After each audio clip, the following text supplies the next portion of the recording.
Ifanya hii mistake. Never do this mistake.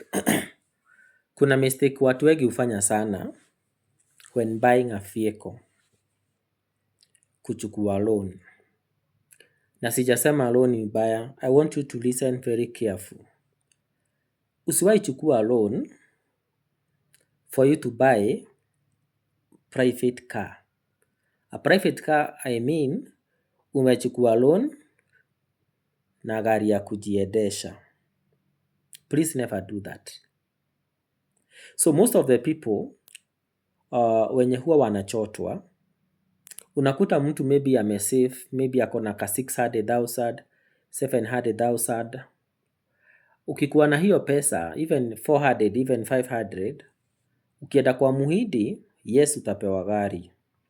But most of the people, they don't read terms and conditions. So wewe, especially tuseme uko in a business, something happens. Kabiashara yako inafika mahali haiendi vile ulikuwa umepanga. Na ulikuwa umewekelea 400,000. Umekataa kulipa the first month.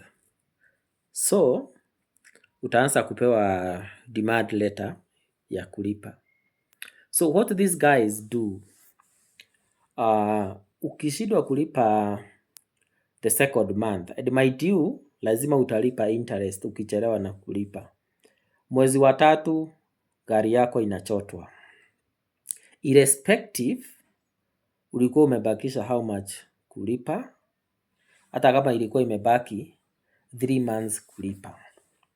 So, unaona mtu, ndio maana unaona watu wengi wanapatwa na depression because of poor financial management, of poor financial decision.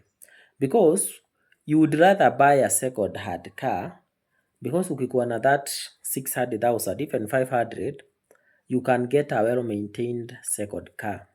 Yenye unajua, ukikuwa kwa barabara, hakuna mtu mnasubuana, hakuna mtu uko na deni yake.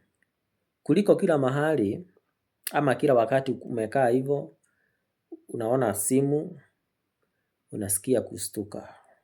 Because hauna pesa, ama maybe ulikuwa umeajiriwa, umepoteza job. So, I want to advise you. Loan ni mzuri sana. We need it.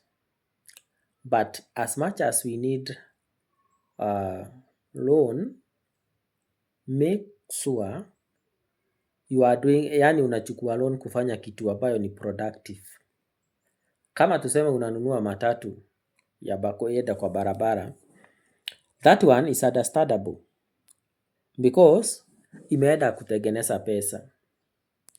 But kununua private car na loan, you should be so careful. Hata kama maybe umeajiriwa na unafanya mahesabu, unaona kama watakuwa nakata this 20,000 or even 30,000 per month, unaona ya kwamba utamanage, things happen.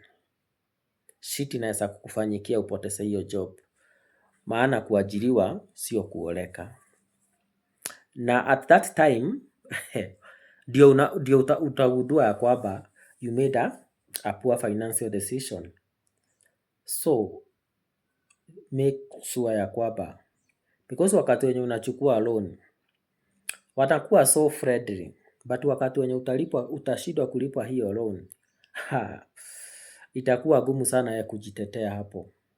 Wakati mtaanza kusubuana na auctioneer and all those people. So, before you take that loan, ati unaenda kununua gari, so think twice. Think twice.